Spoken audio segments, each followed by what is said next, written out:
Hey everyone, we are at the very end of a season, and so I want to take this opportunity to remind you what's coming up next.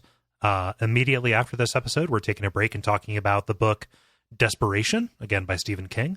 And then we're going to do kind of a bunch of the comics, Dark Tower comics, and then The Wind in the Keyhole, kind of the continuing adventures of young Roland. If you want to buy those, if you want to catch up, either in physical format, ebook format, or listening in audiobooks, consider going to Duckfeed.tv/tipjar and using the Amazon link there. You can get a hold of all of these on there, even those comics in trade paperback. They're reasonably priced. And when you buy through that link, we get a small cut of the proceeds of whatever you buy. Makes a big difference for us, and just want to put that in your ear. Once again, that is Duckfeed.tv/tipjar. Now let's talk about the end of this book.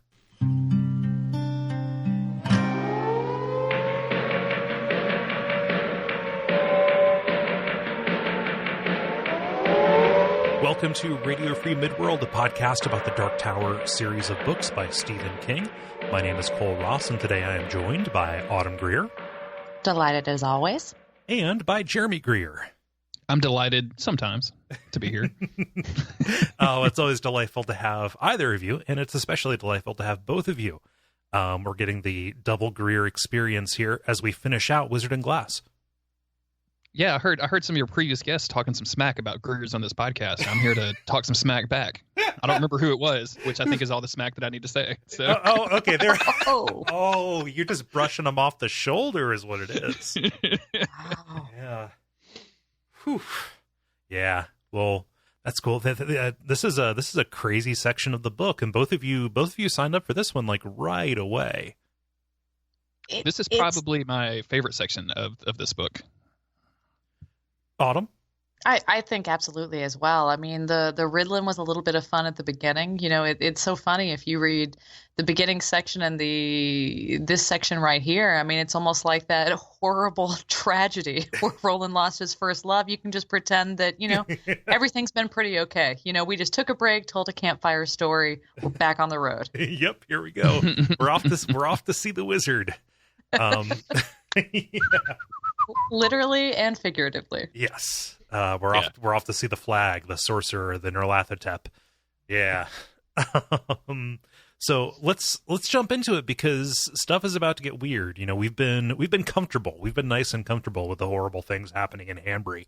And snapping back to Topeka, Kansas, in the middle of the Captain Trips plague is a little bit of whiplash, I would say.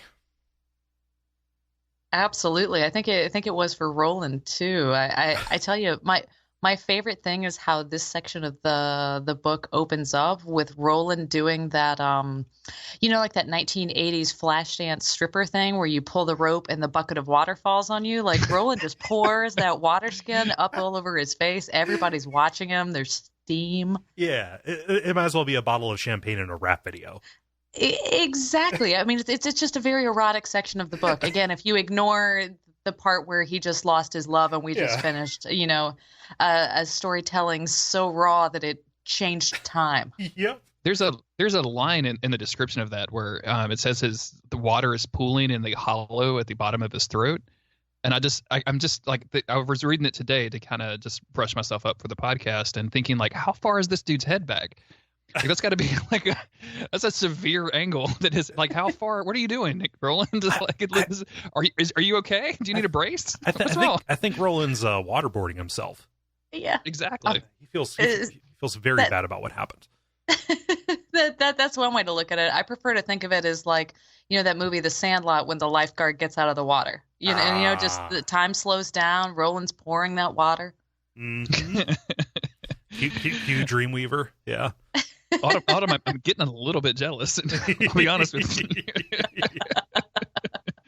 So the flashback of Roland's first adventure in Magus ended with, you know, Roland, Elaine, and Cuthbert kind of routing the big coffin hunters, stopping the conspiracy, thwarting John Farson, the good man. Everything is great except, oh no, Susan was burned at the stake in the ritual of Char-Utri led by Rhea. And the boys have fled Hanbury, and Roland is kind of catatonic, having looked into the glass, having looked into Marilyn's grapefruit. And we're going to see some of that aftermath as the tale ends, as Roland just cracks open a Pepsi, cracks open a nozzle. Yeah, a nice cold nozzle. Yeah. And, establishes that, yes, this is Kansas. Nobody feels like it's been days or hours or anything. All that Roland is sure of is a night has passed. And this is a similar kind of time dilation that we saw, like when Walter, it's so hard to keep them straight. When Walter was doing his little tale telling as well, right? Mm-hmm. I really liked the way that the way that it was written, where, Susanna kind of wakes up from, this long tale, and she's expecting her lower back to hurt and it doesn't. Eddie starts thinking about drugs, which, that's just Eddie. Well, it's just Eddie reasserting himself. It's very comforting to come back to junkie tales. Yeah, and then Jake starts thinking about his dad. Like, it's like they all start to remember the stuff that they've been so engrossed in Roland's tale, and they start to remember the stuff from their world. And I guess Oy thinks about like getting a piece of cheese or some bacon strips or something, Yeah. I assume he's not a point of view character for us right here. Yeah. Oh man, that's a shame we never got one of those like we did with the Kojak chapter in The Stand. I have to imagine that Oy would be one of the few animals that could tell that the bacon strips were not bacon. Yeah, he would know that Conestoga wagon wasn't inside the cabinet. Yeah, exactly. That's a different kind of dog food, isn't it? Did I mess that up? Oh, I have no idea. Now I'm just thinking about the Family Guy episode. So. Oh shit! Yeah, not again, or whatever he says. Yeah. I'll get you next time. But yeah, Susanna. Sorry, it's going to be very hard not to keep saying Susan. Susanna and Eddie, they go off to relieve themselves, and I love this little passage here. Like, Susanna's like, "Oh my gosh, I was really, really worried that the story he was going to tell was like, oh yeah, I killed Susan." And she's relieved, but Eddie fires back and says, but he thinks that's what he did. Don't you understand that? Roland is like, part of the reason he has been so tortured is because he does hold himself responsible for, what he later calls, as like hubris or something like that. I didn't write it down, but like that is Eddie's insight into kind of Roland's state of mind about this. Right. Mm-hmm. Yeah, Roland is taking all of like Roland is wont to do. He's taking all of this on himself. Right. Like he's going to blame himself for everything that happened to Susan and everything that will eventually happen to Keith, Bert, and Elaine as well. Yes. Yeah. And this begins something that is a little bit of a bugbear about this section for me, is that King left a lot of stuff unresolved in the main, like in the main portion of this book, in the flashback, and he, instead of kind of like leaving that kind of open or answering it later, a lot of what we get in these next 5 chapters, I think they're very short chapters. Don't worry, this isn't going to be like a 5-hour long episode. But what we get is kind of this accounting, right? Of how does Roland know all of this? Well, he says like, yeah, I looked into the ball 3 times. And one time I learned the entire story, even the parts that I wasn't present for. That's exactly what I would say to somebody if I had definitely looked into the ball 4 times. I'm like, oh, it's definitely, real specifically, only 3 times. I want to be real upfront about that. Yeah. It definitely was not 4 times. Yeah, it's like that advice you get if your doctor asks how much you drink, you don't say 2 drinks a night because that's they'll know you're lying. So you just say I drink socially. Yeah. Luckily, my dogs are real social. Yeah, for sure. And Roland, like he splits hairs about where he was at during all of this. Like he says, I wasn't inside the ball because I would not have come back. He was catatonic. They couldn't pull the ball from his hands, and they definitely couldn't make Roland respond. They being Cuthbert and Elaine. But the way he hand waves around this is like any world would have been preferable to the one where I just watched Susan die. Yeah, I like this a lot because he makes this distinction now because later he's going to say that the ball waited for him to heal a little bit, waited for him to be in a state where he could handle it so that it could crush him all over again, which adds a sense of like this. this wizard's ball, this wizard's class has been very malevolent since the very beginning of this book. Mhm. But that kind of calculation of this thing, like giving it almost a conscience, like it's going to specifically set out to ruin Roland because he is, Roland of Gilead and can pose a threat to presumably what this ball wants, I guess. Mhm. Like it's weird to think that that an orb wants something, but all hail the orb, I guess. But it made me a little bit more terrified than even all of the things leading up to this did, specifically of the orb. Right. It's is not a mindless hunger. I love that they had to have like an intervention with Roland to get the ball away from him. I picture the conversation. We're going to sit him down in the room. We're going to Elaine and Cuthbert, but it had to be just like A&E's like intervention Gilead or something, We just want you to get better, Roland. Exactly. Yeah. Well, that's kind of exactly what happened because, they got back, they had their big banquet. To welcome them. There's the celebration of what they accomplished when they were out there. And that was kind of the deadline. That was the ultimatum. Alan and Cuthbert pretty much said, yep, we're going to take it with you. We're going to go with you, and we're going to take this to your dad, because otherwise, left to your own, you're going to keep it yourself. One of the other times that Roland looked into it, he revealed a plot. He revealed kind of this assassination plot to take down his dad. One of Farson's nephews was, bringing a poison knife into Gilead, and it was passed to one of the housekeeping staff on its way to the person who would eventually assassinate the king, the Din, assassinate, Stephen Deshane. And, that was another way that they were able to, put another feather in their cap as they gave this ball back, right? It really highlights because later in this, we'll see some conversations that Roland has with his Ka Tet, talking about how he loves them, how he's willing to make some changes. But it really shows you right here that even after everything with Susan, he hasn't really learned anything. We open up the whole series with him having become a gunslinger by taking matters into his own hands, not thinking, just acting type of thing. And even with this, he's got the best friends in the world, and he's like, no, I'm going to handle this murder plot all on my own, really aggressively, directly, with some repercussions that we'll discuss later. He hasn't really learned a lot here, and I think it highlights how much he learns with his new Ka Tet. Yes. Roland is still at this point incredibly selfish. He's also still incredibly 14 years old, which is true. I think something to always keep in your back pocket when you're talking about all of the things that happen with this. And Stephen King skews these characters way too young for my taste in general, especially coming back as somebody in his early 30s, as everyone obviously knows. Definitely not late 30s. But it definitely shows that. It shows that he's still amateurish at best at being a gunslinger, especially when there's matters of the heart involved. He hasn't shut down that emotional aspect to his life. He hasn't imprisoned that in the gunslinger steel, if you will. Yeah. Autumn, you said something earlier about you were about how it took an intervention for them to get the ball back, and it made me think, and that's why I was kind of quiet when you were talking about that. How many interventions has Roland had in this series so far? Because I feel like this is the 6th or 7th that we know about. There's been they had to hit him to get him to stop, being all daydreamy about Susan. Didn't Eddie have to get an intervention so that he, takes medicine or something way back in the drawing of the 3?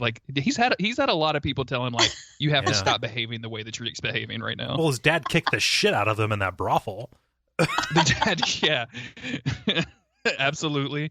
Court obviously taught the dude a few lessons. Yeah. Via sticks on heads. Yeah. Yeah, That's a good point. Some people only hear certain languages, True. Yeah, and Roland definitely has to take some knocks to kind of correct his steering. Yeah. I haven't thought about that. This wouldn't be this one to get the ball out isn't the first chronologically, but by 14 to have this many straighten up and fly rights is quite a bit. Hey, Roland just can't hear the haters. The slinger's gonna sling. True. Haters to the left of me, wizards to the right. Here I am, stuck in the middle with you, Dark Tower. Stuck in Midworld with you. You, my beautiful, beautiful ball. Stuck in Midworld with you. Come on, who's got a guitar? Let's make this happen. We can do it right now. Yeah. Ka's like a Steelers wheel. There you go. I love it. So anyway, the reason why Roland kind of takes this assassination plot on his own is because of what he saw when he looked in the ball the last time. And when Jake, I think, asked him, like, hey, what happened the last time? Like, Roland can't get it out. Like, he just, it is way too torturous. And he says, maybe later, if ever. So the story is left partially untold for now, at least. And that's part of the big reveal at the end, about the final tragedy that Roland has suffered. We did get the only information that I really needed after this long interview or interlude in the middle, which is that Cordelia died of shame, and that's all that I ever really wanted. Yeah. Yeah, that's a perfect little ending to that chick's life, and let me tell you, Cordelia, just such a villainous person. Like, you can't help but feel. I mean, okay, I couldn't help but feel a little sorry for her given how rapid her state of decay was. But, like, no, you did a lot of terrible stuff. I mean, like, she died of shame. She had a stroke during the Charyu tree. So, and nothing of value is lost. I don't have a lot of sympathy for her. Like, that's kind of where I where especially when it comes to people like continually doing bad things that hurt themselves, like very empathetic. But like, you're doing this to yourself. I have no sympathy. Yeah, I talked over you a little bit, but you made the distinction between like, oh, you don't feel sympathy for her, but you feel empathy. Yeah. Just to make sure that gets out, so the cogency of your point isn't lost. And I just feel extremely grateful to Stephen King here, because one of the difficult things is, as a reader, is being a mature reader and following the author where he takes you, it might not always be the outcome that you want, but Stephen, that is exactly what Autumn wanted. Yep. just literally saying that it was shame. Yep, perfect. Ring that bell. I am happy. Yeah, at least she understood at the end what she did. While we're taking account of those people, Clay Reynolds, 1/3 of the big coffin hunters, got away with Coral Thorin. Coral ends up kind of shacking up with him since Jonas is done for. And the picture that Stephen King kind of paints is that they kind of formed this Bonnie and Clyde kind of unit. Like, they were together and they were pulling all these jobs until they were finally gunned down in a town called Oakley. Oakley represent. That's where I live in Cincinnati. Nice. Yeah. Do you guys regularly hang bank robbers and hoss thieves in Oakley, or is that just a Stephen King thing? No, there's more of like we've got a lot of Annie Oakley like murals and stuff painted around. Yeah. Gotcha. Nice. This story about Reynolds and Coral really made me think that it was a reference to something. I remember reading this, even when it first came out, and thinking like, oh, this is Stephen King is making like an oblique reference to a Western movie that I haven't seen, because this feels very much like Tombstone, or the seven. I almost said Seven Samurai, but what is the Western? This Magnificent Seven. Thank you, Magnificent Seven. But it feels very much like a straight up reference that just went over the top of my head. The straight up Magnificent Seven reference comes later. That's the next book. Yeah, the entire. That's true. Yeah, absolutely. Not the next book. The next book chronologically. Yeah. Anyway, that's Wolves of the Kala. Yeah. I just assumed it was like a Bonnie and Clyde kind of thing. Like the way they described, like, oh, the street became a killing floor. Like the sheriff trapped them and pinned them in and stuff. Yeah. Sheemy makes good. Yeah, he got to be like a squire, right? Mm-hmm. It's riding along with him on his trusty steed. Capricosa. There we go. I'm curious if there's been, because I caught up with the podcast just with the holidays. We did not have time to listen to podcasts over the holidays. We were way too busy, but I caught up with them over the last week because I knew we were finishing the book and I wanted to make sure that I'd heard everything that you guys have been saying. And there was some kind of back and forth on Sheemy about whether or not it was one of Stephen King's kind of normal, a disabled / childlike figure that has preposterous powers or whatever. I'm kind of curious because for me, I think Sheemy comes off as extremely good. Like he's just a genuinely good person, and he's not ever really used as a Deus Ex Machina. Like I think that some of the other characters in Stephen King novels are. I just want to get your opinion on that. Like where are you at on Shimi? Because him being like a squire to these gunslingers, I think is like the best ending possible. I'm sure that it didn't end well for him, but it made me so happy to read this, that Shimi had that moment in his life to be like riding with the gunslingers. I thought was really, really special and great. Yeah, they're friends. I mean, he got to hang out with his friends and go on adventures. I mean, it doesn't get much better than that. No, it's his very best friend. What's it? All good. Mm-hmm. I forget Cuthbert's fake first name. Yeah, it's a shame because that is a really good ending. This gets retconned to shit. So when we start talking about the comics, Shimi is going to factor in, and this aspect of the story where Shimi kind of lives out his days in Gilead, serving as best friends until things go really bad. That is not to be. Oh, really? That's disappointing. Yeah, I was really excited about it. I was actually, because you had mentioned that, the comics explore some of this stuff that we don't actually get to hear about in the book. So I was really excited to see more Shimi, and now I'm trepidatious to find out more about about Shimi. Yeah. Oh my God, Shimi! I cannot speak tonight. I'm sorry. No, that's fine. That's fine. Yeah. So the Ka Tet are Ka Tet Prime, not the first Ka Tet. Man, this is so confusing. Roland and Susanna and Eddie and the others, they're traveling, they're still turnpiking. They're walking. The thinny is so bad that the bullets don't even stop the sound. Like just this picture of them walking and weeping uncontrollably as this thing just claws at their sinuses is very distressing. This is kind of a weepy section. There was a moment right before the thinny started acting up and working its not good magic on them where Jake came over and gave Roland that good hug that almost made Roland totally lose it. That good I'm hug. sorry you lost your friend, is what Jake, like little 10-year-old Jake says it to this old man. Oh my God. That's a knife to the heart, Jake. What are you doing? You know exactly what you're doing, you little tiny little gunslinger, you. It's not your fault. Yeah. Yeah. It's yeah. It just the way that they said that, like, was it Eddie observing, saying like, oh, it had been a very long time between hugs. Yeah. Oh. Yeah. Now we're all bummed out. It's too real. Hugs are great. I don't want to see a precocious child around for a couple days. Okay. No. Oh man, stay away from. I don't want any hugs. Yeah. Stay away from like Wes Anderson movie sets, I think would be the place I would say to stay away from if you can't see precocious children. Actually, Moonrise Kingdom might be the only thing that would make me feel better after seeing Jake make Roland cry with a hug. True. Autumn openly weeps to that trailer of that new Wes Anderson film with the dog. She's just already crying while the trailer is playing. So I don't think that this is going to be a good idea for a cheer-up film. It's a movie about dogs, and something bad is going to happen to a dog in that. Mm-hmm. So anyway, one of these cars that they pass by has a little note under the wiper, and hey, it mentions Abigail and the Dark Man off to the west. Unless you think they're going to sweep in and save Larry and the others at the last minute. Nope, that's part of another story. Maybe it's next door to ours, but that is not ours. We are heading east. How recently had you read the whole series when you put The Stand right before this? I mean, you just would have to have read The Stand or listen to the podcast about The Stand to get any of this.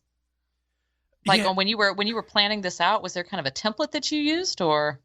Oh, I just went and looked at Stephen King's website. Has a list of Dark Tower connections, like Dark Tower connected works, and kind of like bullet pointed lists of what it is. I had read the series, and I had read The Stand, that I knew that it would be important to understand The Stand before we got to this. So there wasn't a template. It was just like, oh, there's a lot that's going to be hard to talk about without that context. Well, the timing is perfect, and these are really satisfying references where you wish someone was sitting next to you so you could elbow them and chill and be like, look. Do you know what that's from? Do you know what that's from? I mean, this is a really good fan service. Like, if you're a Dark Tower fan, this is a great fan service section of the book. Cordelia died of shame. They're crazy shoes. You know? We didn't mention it, but the knife that they were passing along to kill Stephen Deshane is lined in poison from Eyes of the Dragon. Oh shit, you're right. Yeah. Yeah, which is another really, really cool reference. I remember like all of this kind of stuff happening in the Dark Tower. Like they had kind of winked and nodded at this up until now. Mm-hmm. Like this kind of crossover between the SKU, I guess is what we can call it. But the skew, yeah, I just realized that's actually a word. Whoops. Yeah. But this kind of crossover and seeing like The Stand, which is a book that I had read, tons of times before, while waiting for this book specifically, and like seeing these kind of things, I'm just going, oh shit, what's gonna happen? What is going on? Well, remember the at the end of the Wasteland, guess who comes in and rescues the TikTok man before everything blows up? Exactly. I don't know if he calls himself Randall Flagg at that point, but it definitely is an RF, and it's very like it's coded. Like he even has TikTok say like "My life for you." Like it's like, oh shit.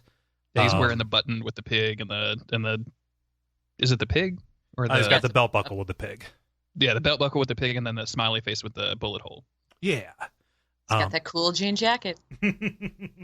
So the final leg, like the final trilogy of this series, gets a lot of shit. Possibly rightfully, who knows? It's an accurate observation that it gets very meta and starts pulling a bunch of stuff in. King was fainting toward this pretty hard, even at the end of the Wasteland, right? Like in terms of steering all of these different stories into each other, right? Yeah. And I mean, I think that we'll see too. I mean, it does become whenever there's a big gap in between something. I mean, there's not a chance that the next book that George R.R. Martin, that fans will actually be satisfied with it. I mean, anything where you have a long wait before you read something, and then when you have them come out in quick succession, I mean, it's anticipation really builds those expectations, and I mean, it makes them impossible to meet. Yeah, it's regrettable that that's the way that works. And the right way to do it is to do like I did and wait till it was all out. Not everybody has that luxury to be oblivious of a series for so long. It's true. Yeah. So off in the distance, though, with their gunslinger's eyes, they see something on the road. They see 6 pairs of shoes taking us into the next chapter here. Shoes on the road, and it's not 6 pairs. It's 4. 5. One for each of the humans. And then like a set of 4 for Oi, like little booties, little me just boots. Yeah, but like this is great. They've got a little stylist out there. Ka's a stylist. Roland gets his mage's boots. Eddie gets his kind of they're described as beetle boots, but I have no idea how appropriate those would be for him. I was trying to picture when I read this what kind of shoes would end up laid out there for me, like what the additional pair would be. I mean, I don't know if I get some cute heels or if they'd be like some nice like Adidas indoor soccer shoes, that were covered with rubies. Mm-hmm.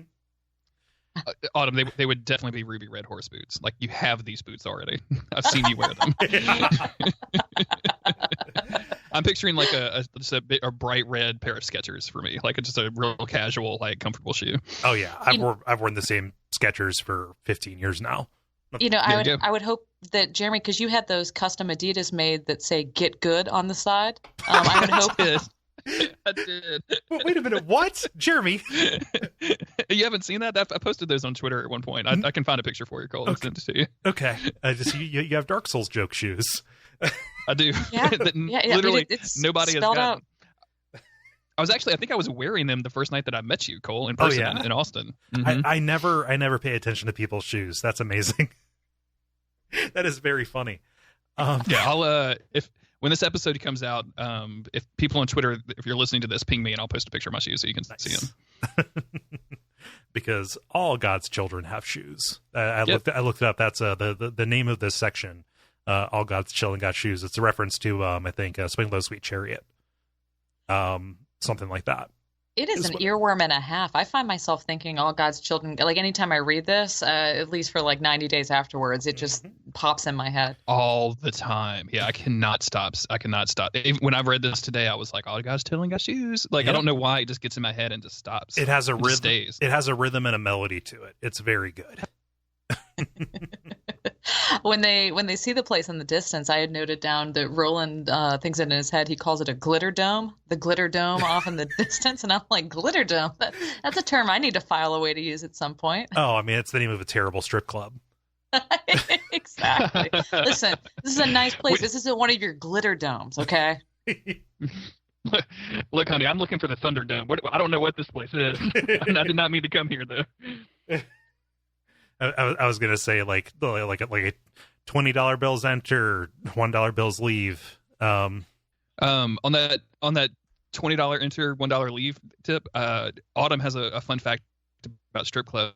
None of the money ever leaves the strip club, so that all of the bills that you get at the strip club and then use it up just stay there. So they are the most disgusting currency ever made. So enjoy that. That's everybody. That's an Achewood. I think they make that point too. Absolutely. That's exactly where I picked it up from. Yep, exactly. Yeah. They never leave. Okay. I mean, because you roll up with your 20s, and then the girls at the end of the night swap them out, or whomever swaps them out at the end of the night for 20s again. Yeah. The singles never leave. Yeah, and those singles are used to make change for the drinks and stuff. So they just keep on rotating, and so every single bill ends up getting compromised. You know, maybe that's a good idea. The next time that I'm in like some sort of establishment that involves singles, maybe I should just look and see who the treasurer was at the time. You know, I'm like, wow, shit, 1964, huh? How about that? It's like, okay, the end of The Shining, except instead of it's Jack Torrance is all rolled up, you know, at that old New Year's Eve party. It's just all these dollar bills have been there since the Woodrow Wilson administration. Oh wow! Jeremy just sent me a picture of these. Like that's actually that's pretty subtle.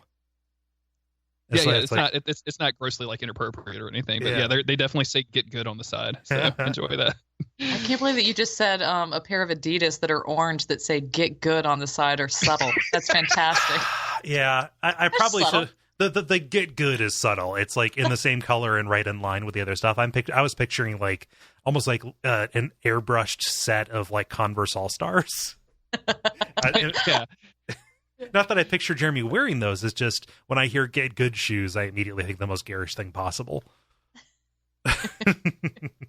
So the glitter dome kind of clarifies as they get near, starts looking like the Emerald Palace from the Wizard of Oz, and that combined with these shoes, which they decide right now, like, you know, don't put these on just yet because who knows what kind of terrible things will happen. This could be a trap. You know, it brings up the Wizard of Oz, and Roland feels very left out when everybody starts making references and saying, "Oh, well, I was scared of the flying monkeys." Roland's crabby about it too. Like he's kind of sulky. It's like, and you people make fun of me for calling sandwiches popkins. What are you talking about? Yeah, I explained everything about counting horses, counting thinnies. I explained it all to you, and you guys are just going to gloss over this. Yeah. Secrets are no fun. Okay, let me in. And so they explain it, and you know, Roland gets the moral right away. Oh, you know, they had everything they were looking for all along. One of them impersonates the Wicked Witch of the West, you know, doing the cackling, and Roland has like a straight up Da Nang flashback, thinking like, "Oh my gosh, is that Rhea?" This is really good. It's very rare that I feel a lot of sympathy for Roland in these books, because most of Roland's life he's kind of brought upon himself. But this scene where he's a member of a Ka Tet and everybody knows the in-joke but him is one of my own personal, you know, nightmare situations where you're just in a conversation and everybody is laughing and joking and you don't know what they're talking about at all. Oh, yeah. Roland's got that FOMO. Yeah, he's got that FOMO. Absolutely. he rolls up on his crew sharing Kef, and they're all like, "Hey, I've never seen an owl like that before." Yeah, it's real bad. Roland's a true millennial in that way. And especially because, I mean, I kind of like the way the other characters, I think that, I mean, at first you have to suspend some disbelief because we're in a whole other world where beams exist. I mean, everything like that. I mean, real magic exists, but I love how the characters realize how cheesy it is. Like everyone's like, no way. Like, look at this. Can you believe it? I mean, the characters are, I think, aware of how ridiculous it is that we're doing a direct Wizard of Oz. Yep. I mean, there's parallels with the characters too. I mean, if you think about it, I guess Wizard of Oz is the story that most closely parallels this journey. I have to. Do you think Eddie is probably the scarecrow? Like he's just a little too much, and you want him to stop? Maybe. I don't know. It doesn't map. I mean, obviously, Oi is the Tin Man. No, I have no idea who maps to who. We both went silent there because we were both like, we're not going to correct Cole if he doesn't think that Oi is Toto. We're just going to let Cole go with it. This is his podcast. Yeah, but like King is definitely threading the needle here to a certain extent, right? In terms of drawing this here, but it very much is like a sense of like it's almost like double layers of fucking with us and fucking with the characters, because somebody is obviously taking them for a ride, and me as the reader, when I was reading this, I was like, oh, that's why it's called Wizard. They are on the road to they are on the road to Oz, except instead of a yellow brick road, it's I-70. And they drew the tarot cards way back at the beginning of the series, and there was the man with the literal monkey on his back. So I thought that was nice that they specifically mentioned the flying monkeys, because I mean, all these characters do have a monkey on their back, effectively. Yeah. Or have had it at some point. Yeah. This when you guys first read this, I know they do a little bit of the Wizard of Oz stuff at the very beginning, but when they lean into it so hard at the back end of this book, were you guys just like reading this and like thinking in your head, like, what the fuck is going on with this book? Because having waited for so long for it and for it to go in this direction after this extremely lengthy flashback that I was so happy they were finally done with, and to have it go this way, I was like, what? I don't, Stephen King, what are you doing to me? When I read it, though, I didn't think it was uncool. Like, somehow it kind of works. I mean, it really works. Yeah. It works for me. I mean, because I didn't have the weight of anticipation for it. Like, I didn't wait 7 years like everybody else had to. Not to rub that in your faces again. But sure. once I realized that it was Randall Flagg behind this, I realized, oh, like, yeah, that's actually totally in character. For them to a certain extent, or for him to just kind of like go to extremely great lengths to mess with people, and like it's almost like an act of cruelty against the members of the Ka Tet who aren't Roland or Oi, right? So you have Jake, Susanna, and Eddie, who all come from the same world at different times, but the Wizard of Oz looms so large in American culture post 1939. That it is this shared touch point that they can all have that is like making them remember where they came from. Right. And, I think it's worth noting that like this is paired with multiple attempts to get them to stop, to get them to leave, to get them to try to find a way home. Right. Like, hey, you're going to go to the Emerald Palace and you're going to go home. Right. It's never straight up stated that that's what it is, but I could totally see that being a part of Flagg's logic. Right. Yeah, absolutely.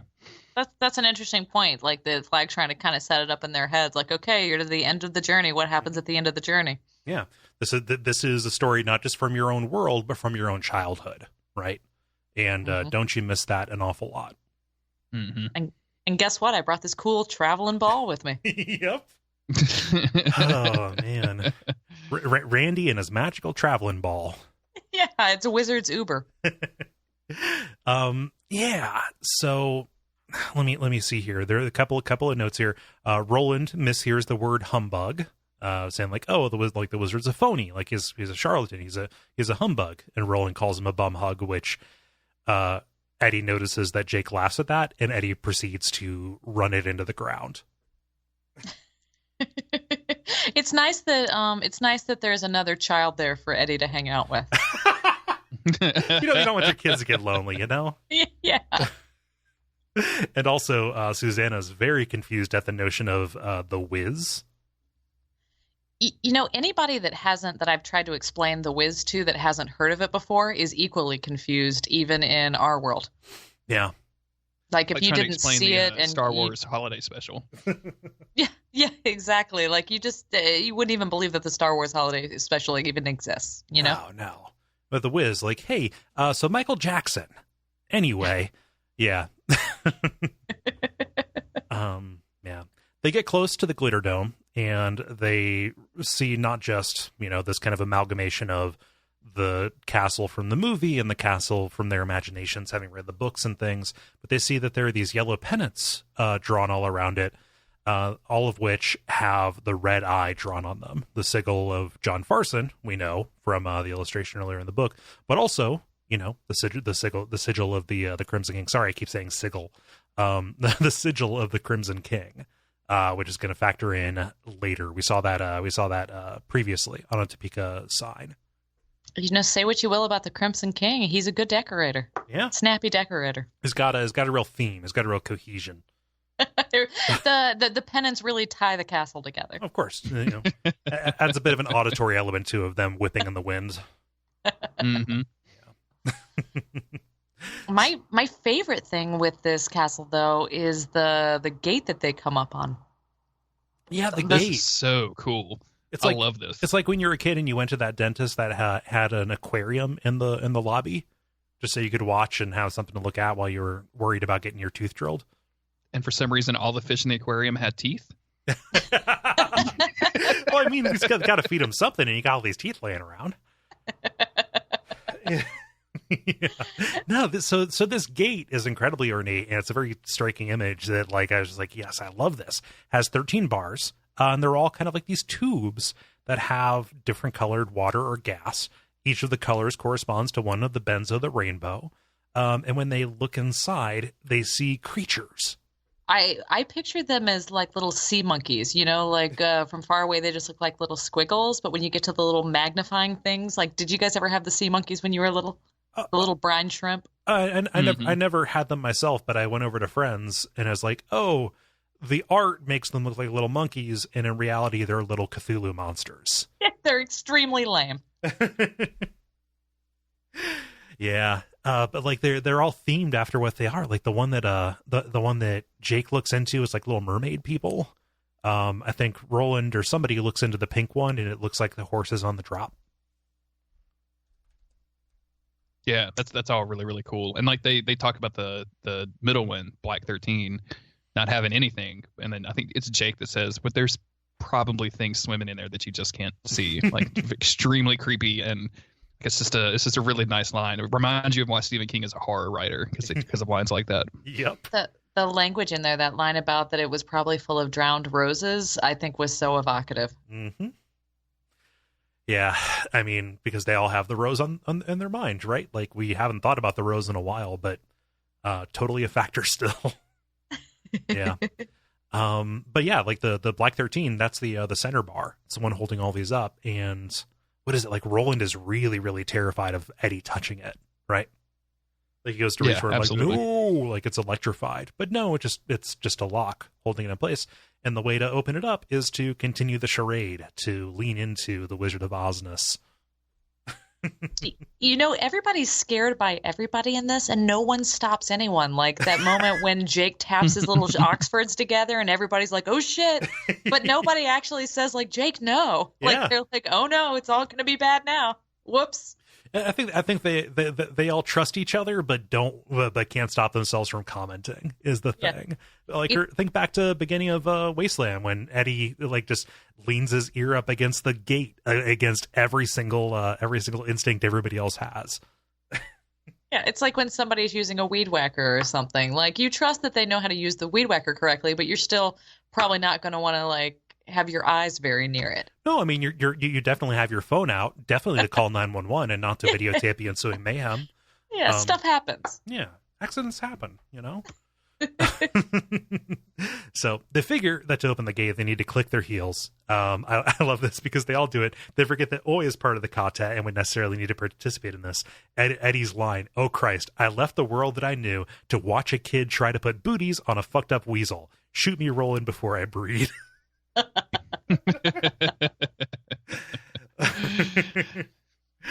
But as all of them tap their heels together, and I think as Jake taps Oi's heels together, a resounding harmonic rings, a bell rings, and the gates swing open to a new kind of nightmare.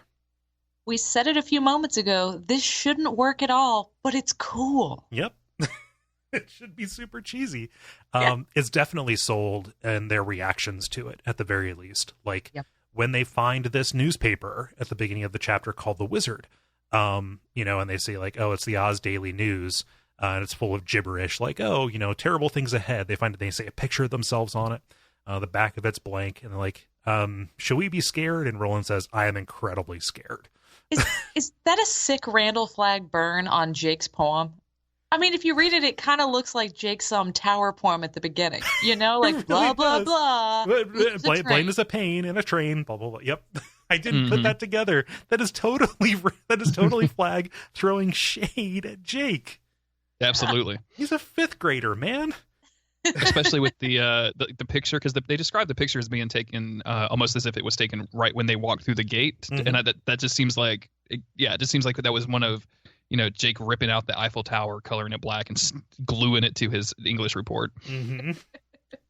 All the newspapers here, I think one of the headlines with the tragedy in Oz, travelers arrive seeking fame and fortune, find death instead. Like, it's so funny. Yeah. It's so cheesy. It's like something you would get after, not like a haunted house you go to in your town, but think like a Disney haunted house. Like, you take a picture at the beginning, and then at the end you can pay for a souvenir newspaper, or like missing persons poster. Like, oh, they entered the house and they never left. Yeah. All I can picture now is the old-timey Wild West pictures that your friends would go take places, where you dress on, like, you put on all the, like, dusters, and the women put on the dresses with the bustles, and you hold the guns. You get the old sepia photo. Mhm. At the Dixie Stampede in Myrtle Beach, yeah. So if I create one of those like cardboard cutout things, and it's just all the gunslinger stuff, which head hole are you gonna put your head through, Cole? Like, out of the 5 of our Ka Tet? Oh, Jake, because it would look the funniest. Because I'm definitely going oi personally. So I like the Jake because a big giant hairy head on a tiny body like that. That'd be fun. yes, perfect. Look at me. I'm Wizard's Ball. Oh man. The nightmare continues too. Like, Jake for a moment questions his reality, because they walk through the gates and they see that inside it looks like a cross between Blaine's barony coach and also the silo lair of the Greys. And Jake has a moment of like, oh God, we never left. We're still here. Like, all of that was for nothing. The door has abandoned all hope, ye who enter here. Man, Flagg is a tacky motherfucker, isn't he? He's laying it on thick. yeah, it's super bad. I love Jake's like kind of not nervous breakdown, but his just like shaken to his core fear of Blaine right here, and because it makes sense for Jake to have this fear, because everything that he went through in Lud and after that with Blaine is, I mean, again, remember, he's 10 years old. Mm-hmm. Like, at 10 years old, I was hiding behind the couch when my mom watched Alien. Like, I can't imagine going through some of the stuff that he's going through. So for him to have that, I'm actually still there reaction is really, really good. Yeah. Even Stephen King's kind of hamming it up, like, with the other characters as well. Like, when they were explaining what Wizard of Oz is to Roland, like the part where Jake explains everything, and then Roland goes, "It seems to me that maybe the characters had everything they wanted all along." Like, so the treasure was friendship. yeah, like, I love how cheesy that is. Like, Yeah. Roland. And the cabin is teamwork. It's a metaphor, but there are sandwiches. Yeah. Oh yeah, it's just it's one of those things that, like, wraps around, right? For me, it works. Yeah. So they get into the throne room again. It's got all these, it's got this kind of mashup kind of thing going to it. This throne, it's like 50 feet tall. It's made up of all these pipes. And they see, like, appearing in the fog in front of it, oh, it's Blaine's route map. And you think, oh God, Blaine runs this place too, doesn't he? And his voice is booming out from the pipes. It's glowing just like the route map is. But, like, Flagg, the person controlling this, has no ability to commit to the bit. So he's got it, like, to a certain extent. Like, he will do the whole John Wayne kind of thing, and he knows some details. He knows some details from the from their journey, but most of all, he just kind of like taunts them and says, hey, you guys should probably, this tower business is kind of lame, isn't it? I saw my parents searching for the tower. It's so not cool anymore. My mom got on Facebook and I was like, yeah, I'm on WhatsApp now. Yeah. This whole shtick is like, I can't decide if this is Flag being ridiculous because he knows nothing he will say or do will stop this, or if he actually genuinely thinks that this will work. And for just my admiration of the character, like for me wanting to be scared of this dude, I have to imagine it's the former. But for some reason, there's a little part of me that thinks that he actually believes this might work with Roland and his crew, and I can't imagine why. Like why you would think that these people had gone through all of this and would abandon it right here is. Especially now that shit's getting crazy. Like, you just walk them into Oz and you think they're going to turn away now? Ain't no way. You just walk them into a warm, cheerful relic of their shared childhood. Hey, but by this point, if we are in this universe, by this point in the Stand, Flag's getting a little nutty. True. But who knows if that's the same one, though, right? It could be a different but similar level of the tower. That's fair. That's fair. Yeah, I mean that's King's out for a lot of stuff, but yeah, we do read this as him flitting around and being real busy because Flag gets around in the Stand as well. I think that Pennywise from It should maybe give my dude some notes here. You know, like man, like I love the way you opened up with the silly laughter and the cheesy scene, but you gotta mention floating. You gotta show somebody a dead brother. You know, like you really need to punch it up a little bit. I mean, you got to customize it. You have to make it something they really, really want. Yeah, it's got to be funny, but scary. Yeah. See, like with Georgie, it wasn't just that like, oh, I've got balloons down here, and don't you like peanuts? Peanuts are your favorite, aren't they, Georgie? No, Pennywise had the boat. George wanted the boat because Bill was going to kill him if he came back without the boat. Yeah. Flag just has this lame like a Wizard of Oz thing going, you know? Yeah. It's familiar. Well, how about that, partner? He's got like a lame birthday party clown shtick going, right? Like instead of an actual terrifying turtle clown shtick, which is what he should be aiming for. To your point, though, Jeremy, I think that his ultimate plan is to have TikTok kill them. Is the thing like everything goes according to plan because Oi smells the man behind the curtain. And of course, we get the line, pay no mind to the man by the curtain, because that's the one part that Randall, we're on a first name basis. That's the one part that Flag commits to. I think that, like, if he is just fucking with them, trying to put them off their balance so his mindless slave can come out and kill them all, then that would be a part of that would fit in and still make him a character worth, maybe not being afraid of, but being very wary of, in like a Joker kind of situation. The Randall Flag we know, he's not very good at picking out good tools. Trash can man, TikTok man, like he's not good at knowing when they're getting a little worn out. Like he waits to use them until they're like the little roto-rooters that they found that took care of the bear's enemas in book 3, the Wastelands. Like he waits till they're having some major malfunctions. They're one very parasite-ridden bear, and then he's like, now's the time I'm going to deploy you. He definitely should have used TikTok Man. And TikTok Man's the one behind the curtain there. He's not the one who's talking, as we are kind of led to believe for just a moment. No, TikTok Man, not very much time has passed, so it's a little bit believable that he would still be somewhat alive, but he's got one eye and most of his scalp is hanging off of his head loosely. He was already not altogether by the point we left him, but spending any amount of time with Flag would definitely leave you wanting. So it's hilarious how quickly everybody's able to dispatch with TikTok Man, who is really set up to be like a bigger villain. I think, like, I'll put this to both of you, having read these mostly when they were coming out, like when Flag came in and took TikTok away, did you expect that like he was going to be a factor for far longer than he ended up being?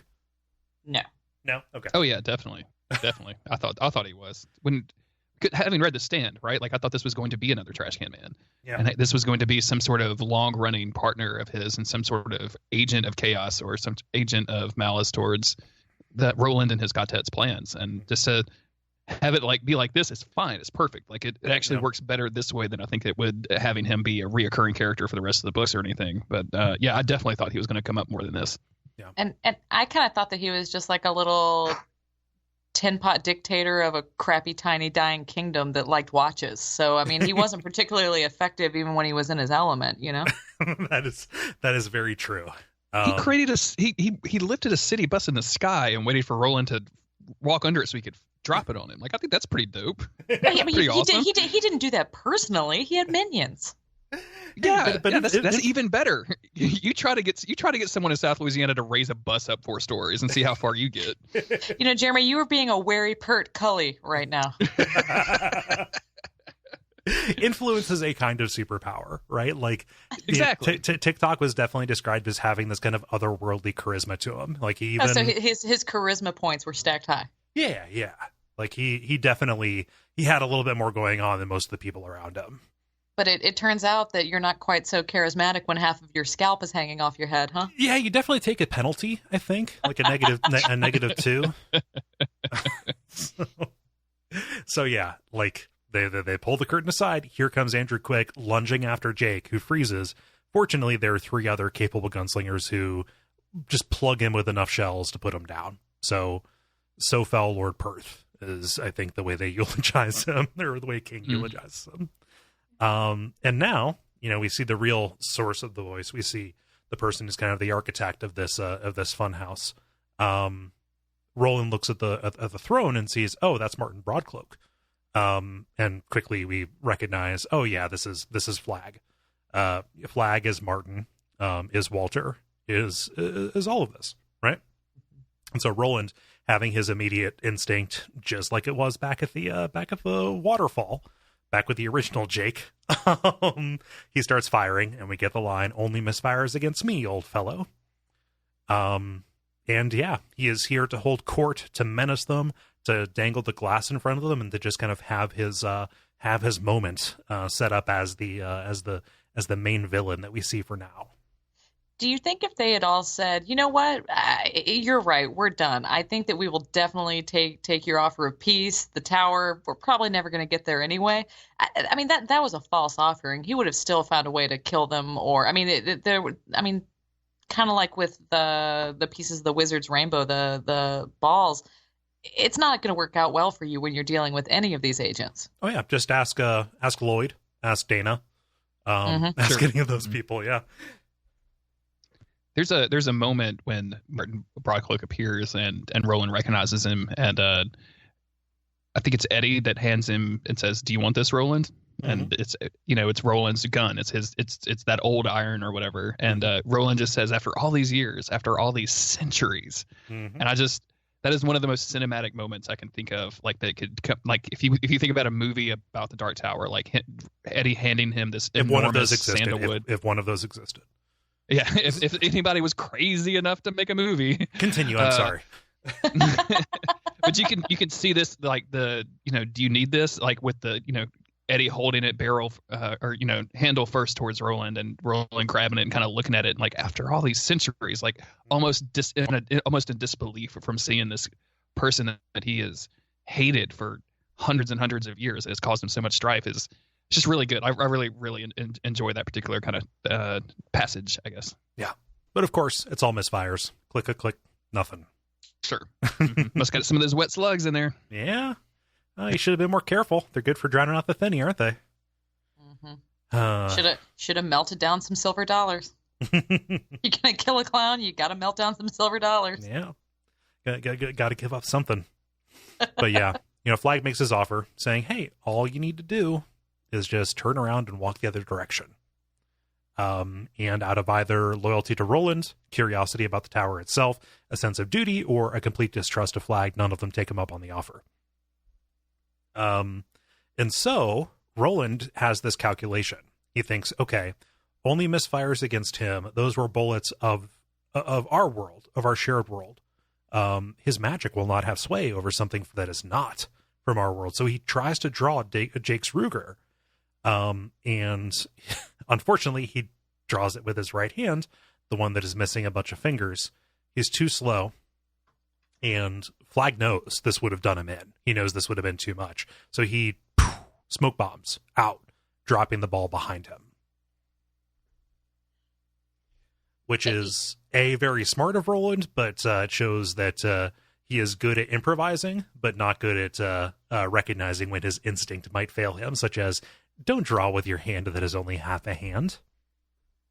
At one point earlier, he used that hand. Like I highlighted specifically that he used that 2-fingered hand to open that 30-foot door. And I'm like, that probably wouldn't have been the hand that I led with. Obviously it opened very smoothly. It had a nice, easy, well-oiled WD-40 action. But I wouldn't be like, okay, 30-foot door. Time to whip out my 2-fingered hand. Yep. Just looking at it thinking, yeah, it's a 2-finger job. There you go. Mm-hmm. Do you think that one of the reasons that he did that when he tried to draw with that hand is seeing the man who was kind of the architect of his becoming a gunslinger, all the problems with his mother and everything like that? Like It kind of took him back to that place at a time where he did have that full hand, and that's why he drew with that hand. I could believe that. Yeah, same. I'm into that. Yeah. Just thinks, hey, I don't shoot with my gun. I shoot with my hand. Oh God, not that hand. To be fair, it's been 30 years. I've kind of forgotten the face of my father, literally. He had a brown hair. He was like a tan area. Yeah, a tan area. But yeah, the flag is gone. Almost as anticlimactically as quick. Flag knows to run away and live to fight, but the ball is behind. Do we have any kind of final thoughts about Flag's appearance here? Because there's an awful lot of build up. He's a huge character in the cosmology, obviously. In the skew, I think is what you're trying to look for. In the skew, in the. I'll just put it to you too. I do. It's a little bit disappointing, and I was disappointed at the time. I mean, he's the villain in The Stand, which is, one of the books that was pretty important to me in the whole series, one of my favorite Stephen King books ever. And to see him kind of, he's weak, he's ineffectual, and he's not even the guy. No. He's an assistant, like it's like finding out that your arch nemesis, or like when, they always talk about people that are arguing with you on the internet or something. You build them up in your head like they're some kind of nemesis, and they're just like somebody that doesn't even really care, or like they're not what you build them up to be. It's kind of disappointing to see Flag like this. I almost feel like he was kind of wasted or carelessly spent. Yeah. Jeremy? Yeah, I agree totally with Autumn. I can't really say much more past that. Like this, it's hard because there's so much. There's 3 other books, and there's a bunch of side material we haven't talked about yet. So I'm trying to figure out the best way. So I think I'm just going to say and leave it at I agree with Autumn. So yes, that's always served me well in the past. So yeah.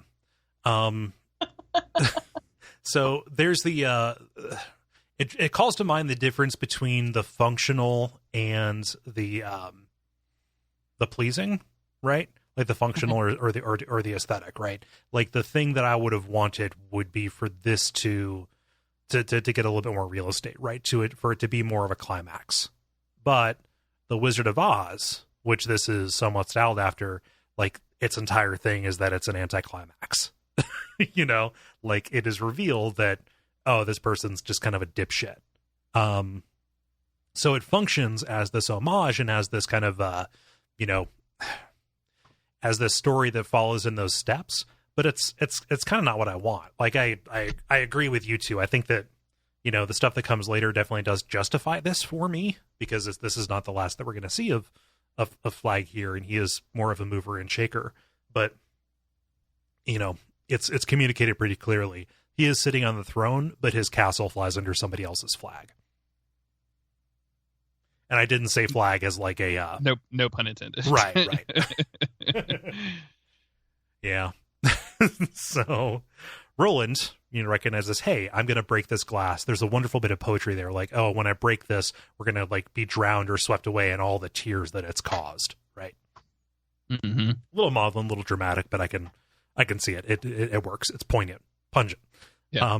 Again, Roland hides that emotional core that he has pretty well, but when it comes out, it usually comes out in kind of startling ways, such as really flowery poetry Yeah. about killing this horrible ball. Yeah. But before he can do it, he can hear a voice, and he determines that it's the voice of Ka. He recognizes it, but it is not attributable to anybody he knows. And he can't destroy the glass because the story is still untold. He hasn't finished it.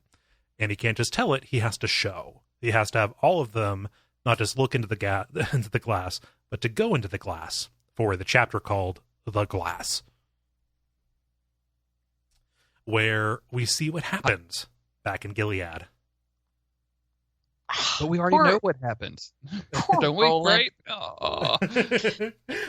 This is such a heartbreaker of a chapter. Oh, it's Would you want your 3 best friends to watch you at the lowest moment of your life? You know, like going through the ball, like, hey guys, come riding this ball, and see literally the moment in my life that was so bad I couldn't even tell you about it earlier. right. And think about the stuff that I told you earlier. Like, think about exactly how bad that was.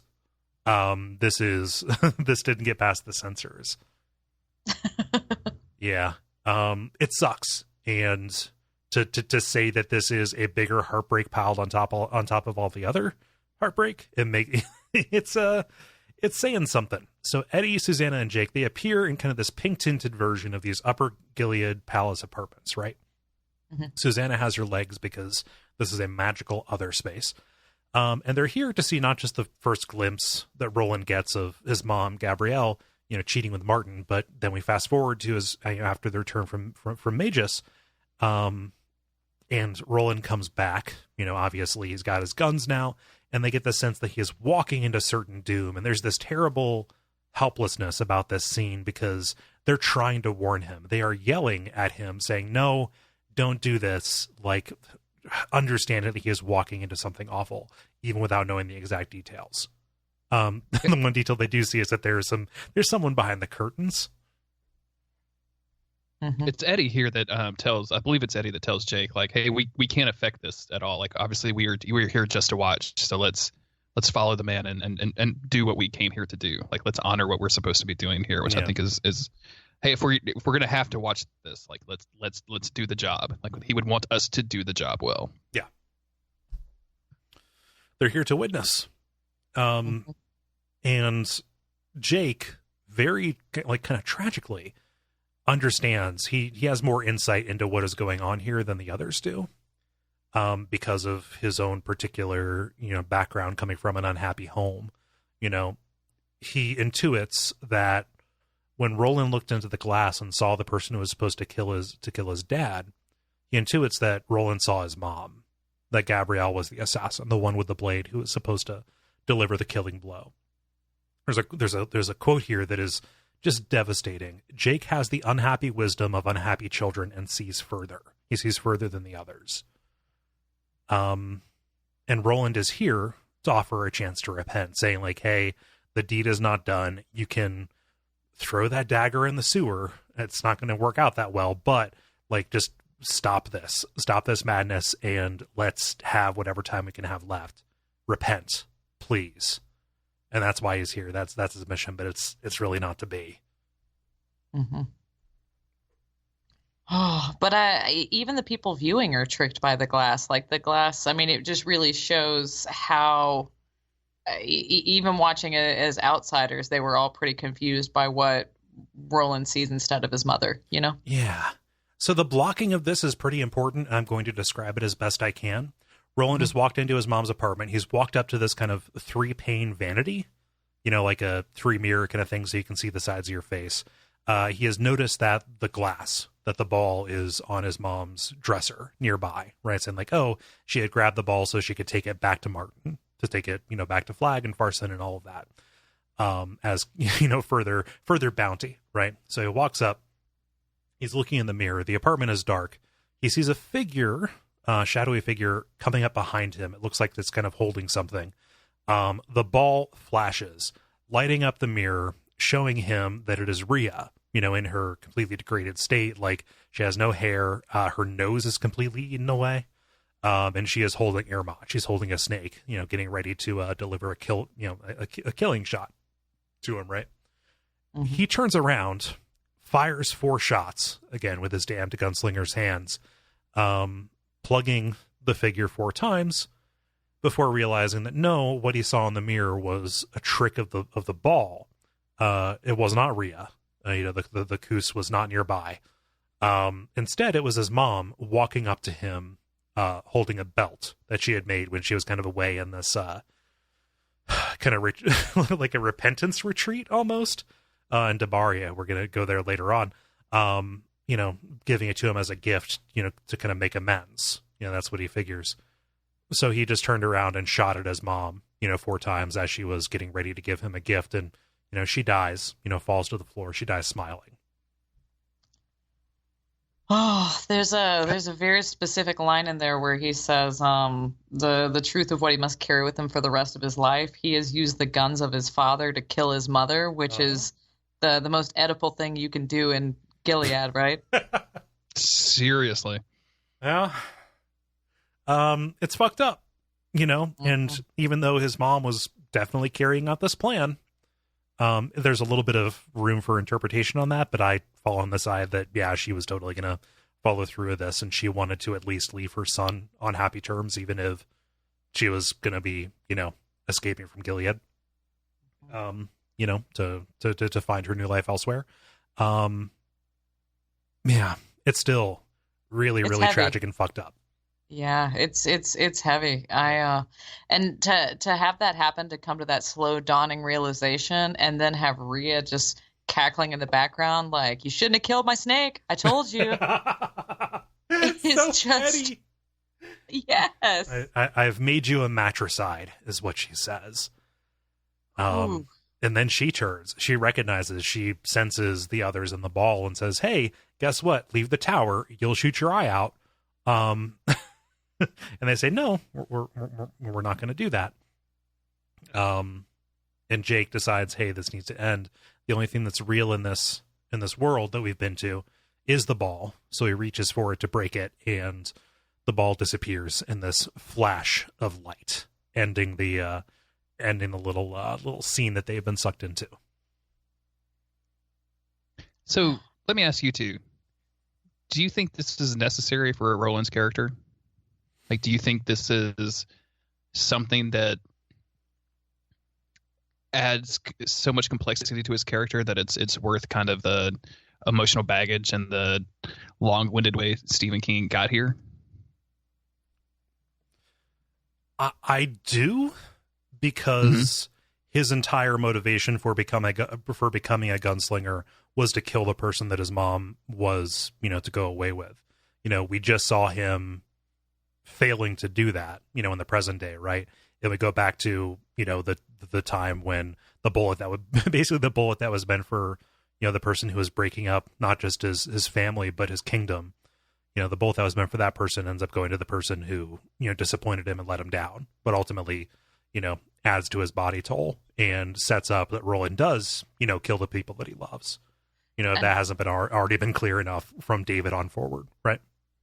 And I think that our conversation, we kind of skimmed past it, but there is a moment in this book where Roland's talking with his Ka Tet when they're talking about, do we want to just give up? And he says, I mean, I love you guys. This is the first time in my life that I feel like I could give up this quest. Like, you guys have changed me. Things are different. I mean, that sort of thing. So I guess you could make an argument that as a setup for that thing, I mean, him being willing to relive this, share this with his Ka Tet, I guess you can make an argument that it's pretty necessary from that standpoint. Yeah, it's establishing the void that is kind of left with him after, Susan dies and after his mom dies, and fast forward in any number of the others. Like, he finally gets full with the people that he's with now, for the first time since he did kill his mom. It makes you understand the guy that just rolled up into Tull, shot everybody, and ate some hamburger. Exactly. Yeah. I think that, and we're going to get to this in a minute when we talk about the aftermath of all this, but in a lot of ways, this was Stephen King finding his own way back to the gunslinger and finding his own way back to the series after a pretty long departure. And in the afterward, he says that, scenes that in this book were written, that were moments apart in the book were written 26 years apart in real life. And I feel like this is the kind of calcification of that, like having Roland do this, understanding why he was, you said devoid, but I understand why he was so empty and why he was so emotionless. Like he had to be living with the fact that you killed your mother when you were 14 years old, and that especially right after you were somewhat partially responsible for the love of your life dying and getting, crucified and burned in their town, is something that would shake anybody to their core. And then having that come into this moment and having to share that with his friends and what I would consider his family, like his Ka Tet now, and then going on and still deciding to continue the quest. Like it's almost a baptism of sorts, I think, for Roland to have to go through all of this. Yeah. I was listening to a podcast the other day called Song Exploder, and they were interviewing Nine Inch Nails for a new Nine Inch Nails track that came out, and Trent Reznor was talking about like how the song that he had written was about his addiction and dealing with it, and he hadn't revisited that in a long time, and at the end of it he was like, I'm not really sure that I liked that I did that, but I just know that I feel different now. And I kind of feel like that's probably how Roland feels with this. Like he probably didn't particularly enjoy this, and I think in a lot of ways he probably would have preferred not to do any of this, but now he can continue forward. Like he knows that he can do this with if you pardon the Friday Night Lights reference, a clear heart. Right. Well, it's definitely like a re-racking, or he is setting up a new contract, right? Like I was the person who pulled you from your world. I was, definitely someone like you were nobody to me, and I was, not nobody to you. I was the person who basically took you away from everything you knew and loved, right? Like that was different. You've changed. I have changed. It's important for you to know that it has to be out there, because like, we're going to talk about this in a minute, but like he gives them the opportunity, like, hey, if you want to leave, if having seen this, now that you know what has made me who I am, you don't trust me as your din, as somebody you can travel alongside. Like this is your opportunity. And it's important, like a detail that I missed there when Rhea was, laughing at them. She didn't just say like, hey, leave the quest for the tower. She couches it in not like a genuine concern, but saying like, hey, you should probably ask Roland what happened to all the other people that he traveled with. Like, hey, what happened to Jamie DeCurry? What happened to Cuthbert and Elaine? Like, those people aren't around. He murders the people that he's with. And so that's kind of like those are the two things that they're keeping in their mind.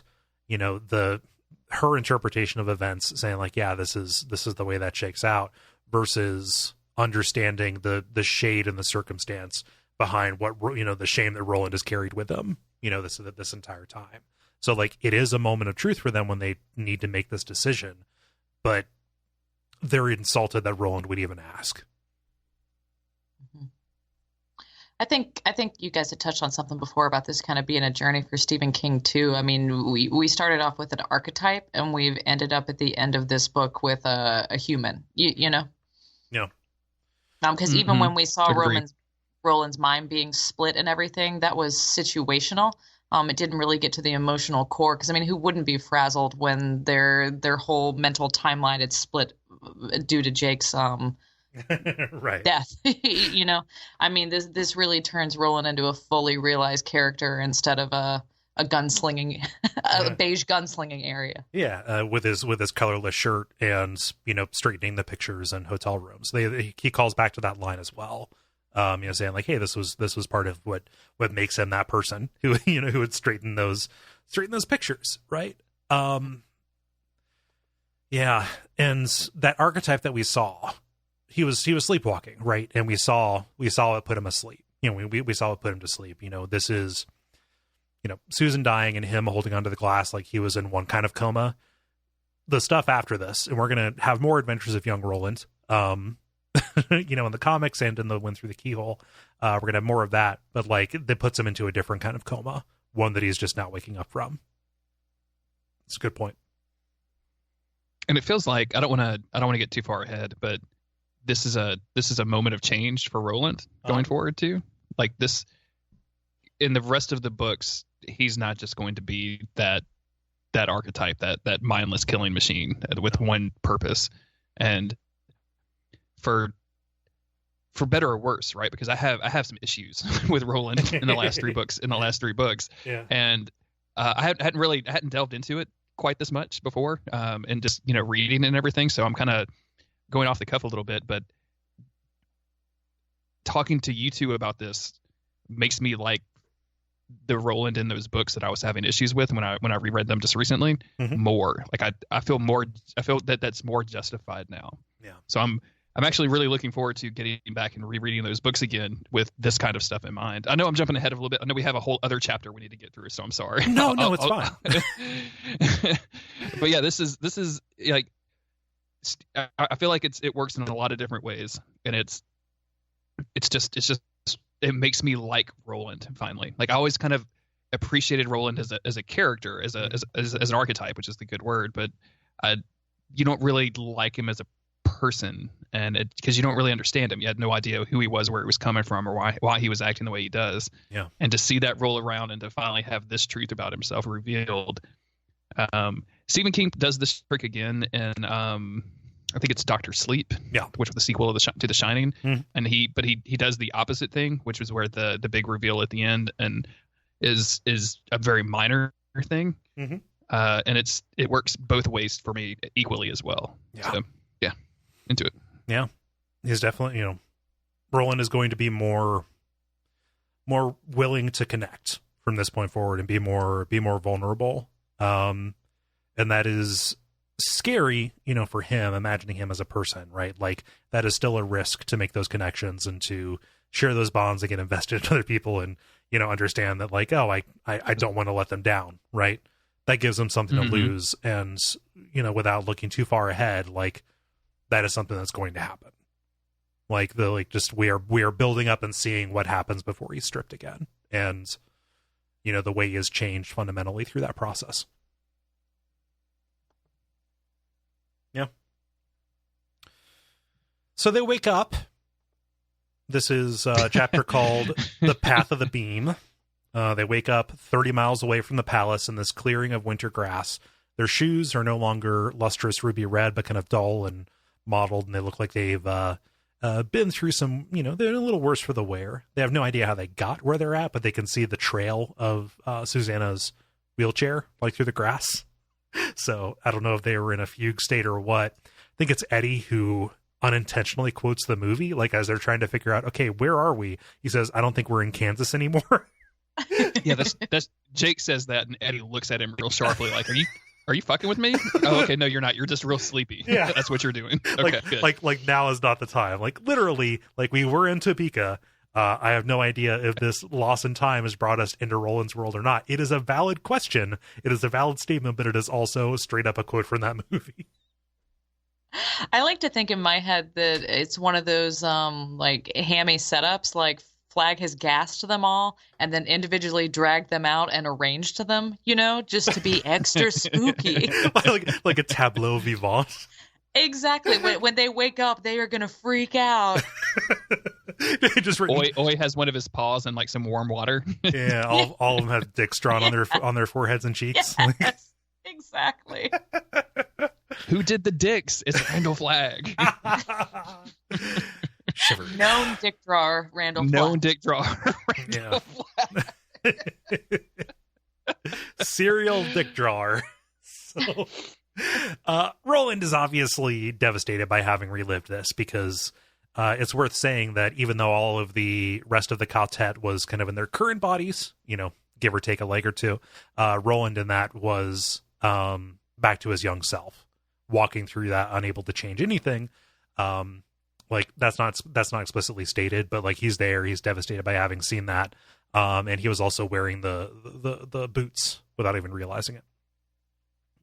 And Eddie tries to like reassure him, saying like, hey, you can't feel responsible for what you did, and Roland says, oh, that was too easy.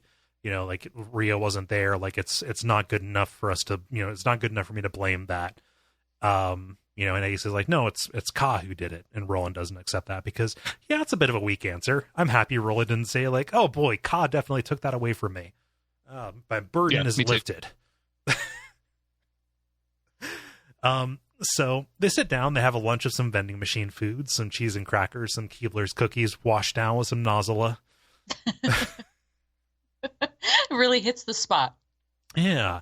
And they find the prop paper, the one with their picture on it and all the blah, blah, blah, Planes of Pain stuff, with a note from RF saying like, hey, it's not going to be so easy next time. See you in Thunderclap, lol. And he draws his smiley faces, signs it RF, and also draws the symbol for Thunderclap at the bottom. He totally roofied him and then arranged everything. Oh, yeah. It probably took him 2.5 hours to do it. Yeah. He's 30 miles away. I think it took longer than 2.5 hours. Oh, he's got doors. He's got doors. I do like the idea of Randall Flagg going lol, because I just imagine him, instead of just using these smiley faces, like him discovering emojis in 2017 and just using like the thinking face emoji. Like, are you going to give up the tower? Thinking face emoji. Maybe not. Surfboard guy.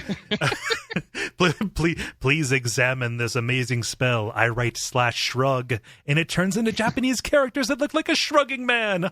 Witch, burn him.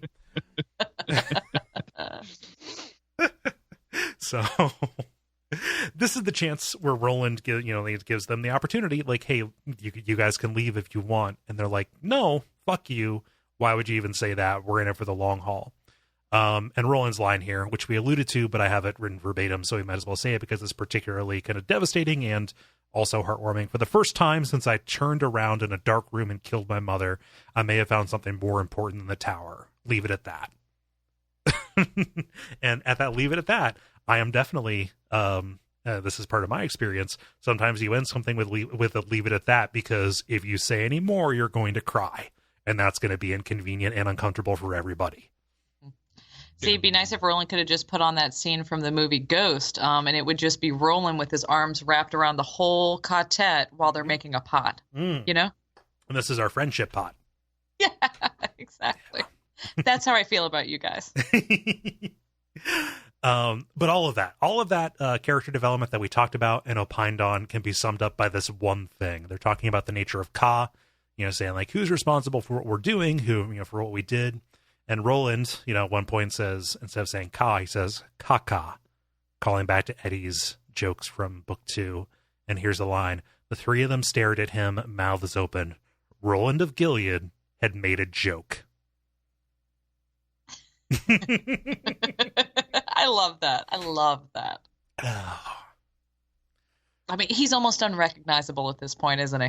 Yeah. Who is this? Yeah, this jokester. absolutely. Is Randall Flagg? Who is this man? Is Flagg riding around in your head up there? Is he part of your noggin? Exactly. Look at patio furniture over here. Jeez.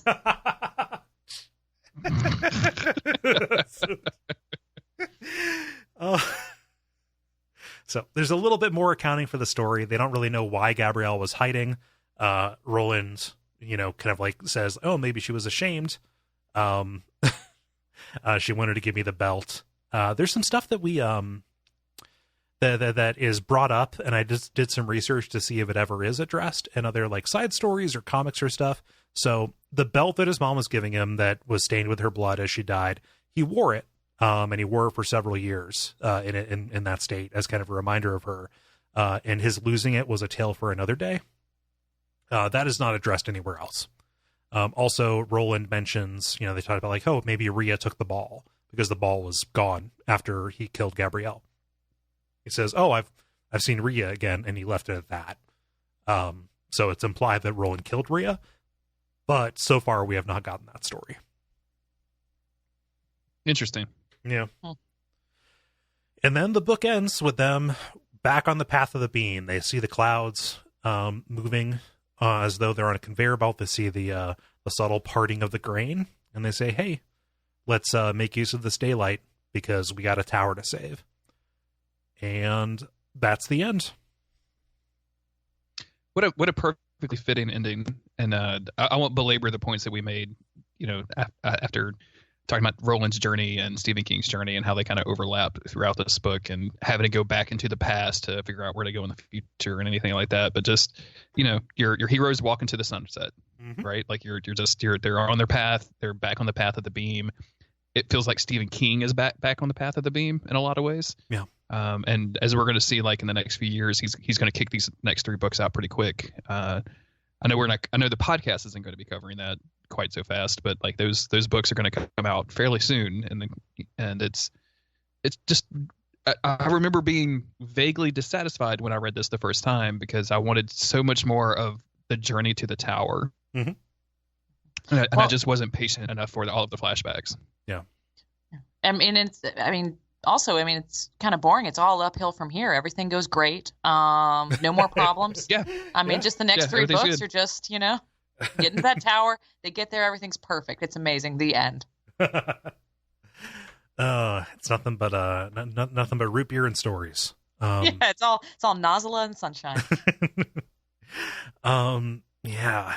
This is the cleanest break that we've gotten so far, right? Like, there's not an awful lot that's left undone. Like, okay, Flag is still out there, but they have this new agreement. They have this refreshed purpose. Each of them has a deeper understanding, maybe not so much of each other, but definitely of Roland, of the person that they are, gathered around, right? Like, I definitely think of each other, though. I definitely think of each other. Yeah. I think that goes hand in hand. Like, they are leaving this for the first time. They've considered themselves Ka Tet up until this point, but I don't think that they were ever truly the 5 of them, counting Oi, were ever truly Ka Tet until they were walking down the path of the beam towards Thunderclap. So, right. Yeah. So the entire road is ahead of them. We're not done with flashbacks yet. We have a whole season coming up of more adventures of young Roland. I want to give you 2 opportunities to give your sum ups on your feelings about either the section or the book, whatever feels appropriate. Autumn, let's start with you. Obviously, I jumped on right for the beginning and right for the end. I think that was the first thing that I went to when I was kind of signing up for a slot. I really love this. I love that this story is bookended by these 2 parts. I think that the story in there. I think I've been transparent before. Some of the parts with the coffin hunters dragged a little bit for me from a story standpoint. I love that story of young love. This is a solid book, and you certainly can't complain as a fan about the length, breadth, and depth of it. It's a solid book. It's a long journey. I really enjoyed it. I came out and said that my absolute favorite book in the series was the Wastelands, but this one's great, and I have to say I'm really excited for where we're going next. I'm actually a big Wolves of the Calla fan. Same. Jeremy? Yeah, when we started this, and I've talked about it during this season on this book, not being the hugest fan of the flashback, of being impatient about it, and then going back and revisiting and coming to appreciate it, but still feeling like most of it is almost entirely skippable when you reread the series. And I still feel like this is too long. I think a lot of Steve is just too long. He just kind of revels in his own stories sometimes too much. Yeah. Especially for how much work he puts in the last 5 chapters. Like, we've been recording for close to 2 hours now in the last 5 chapters, which it took me 30 minutes, maybe 45 minutes to read. I wish we could have more of that and less of the 900 pages worth of counting nets and things like that. But man, you definitely can't skip this, right? Like, I think even on a reread of an experienced reader who's going back through and just trying to relive the story again, like, I think you have to go through all of this to understand why Roland is who he is as he goes into the end game in the last 3 books. And yeah, I'm very glad, and thank you, Cole. I'm very glad to get the opportunity to talk about this in detail. One thing that doing stuff on podcast taught me is that it gives you way more of appreciation of whatever you're podcasting about, and that's definitely true for these books. So thank you for that. And I'm very much, having reread Wolves of the Calla recently, I like that book way more now than I did on my original reread. So I'm pretty excited to talk about it. Yeah. Well, and also the comic. I've never read any of this comic stuff. Like, the only comics I ever started trying to read were the retelling of Wizards and Glass, and I was like, this is garbage. Why would I read this when I can read the book? It's very bad. So I'm looking. Good. Oh no, I was going to say it's very bad. It was a very bad foot for them to start on. Yeah, absolutely. Mm-hmm. And we've got a fun interlude coming up too with the Wind in the Keyhole. Oh yeah. Yeah, I know. I love that book such a good story. Much. Yeah. Well, you thank me. That's ridiculous. I want to thank both of you and everybody else who has been on this season. I don't feel like I I don't feel like it'd be appropriate to sum everything up. I think people know how I feel about this. Great villains, I think, would be the way that I would kind of take away from this. Like, this is a book that is chock-a-block with more stuff with Blaine, with Rhea, with Jonas, and Cordelia even. Just so many great people you love to hate, right? And that's what I want to leave this with. But no more. Thank you so much for coming on. Autumn, where can people find you online? You can find me on Twitter at Mrs. Greer. That's MISSUS Greer. I was also recently on an episode of the Laser Discotheque podcast talking about Stephen King's The Running Man, the film. And also, I believe that they've done some other Stephen King movies like Creepshow since then. Oh, nice. Jeremy's been on there with Levi and Amelie too. It's a fun podcast where they're going through and watching old laser discs of movies. They're only watching them in that format. They're a hoot. I know Levi's a Duckfeed guide too, and you can find me there. Yeah, that's Laser Discotheque is what it's called. Laser Discotheque. Nice. Yeah, I want to hear the one about Creepshow. I'll drop you a link to that. Cool. It's really good. I did the Get Shorty episode because I really like Get Shorty, and that's a fun podcast to do. So nice.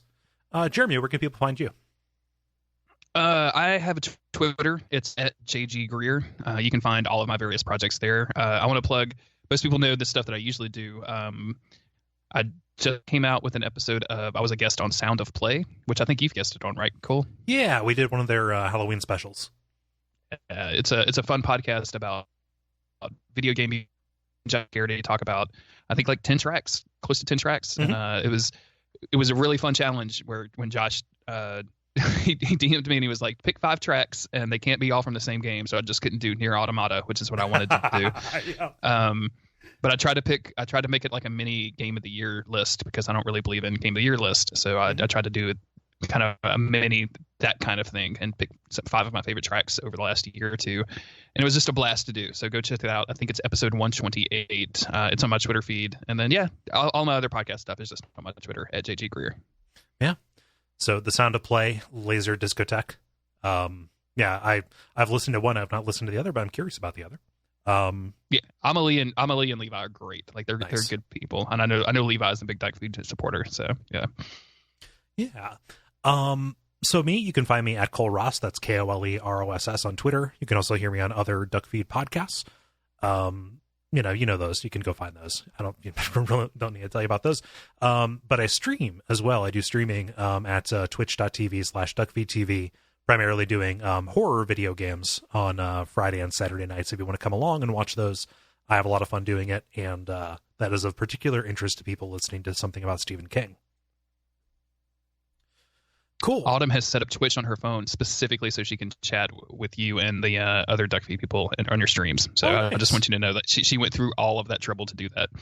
Well, I appreciate that. It's so fun. Like it is fun to kind of to chat with people and hang out. It's streaming is it's a great deal of fun. And Twitch has finally gotten smart so that you can have a chat only mode on your phone, so we can put it on the TV and then you can just open up the app on your phone and just chat when you want. Oh, cool. So it's really, really nice that way.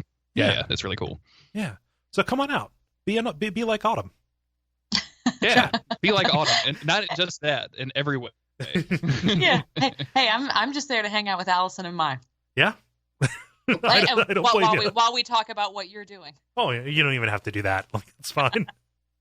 So thanks to the two of you. Thanks to everybody else who has been on this season.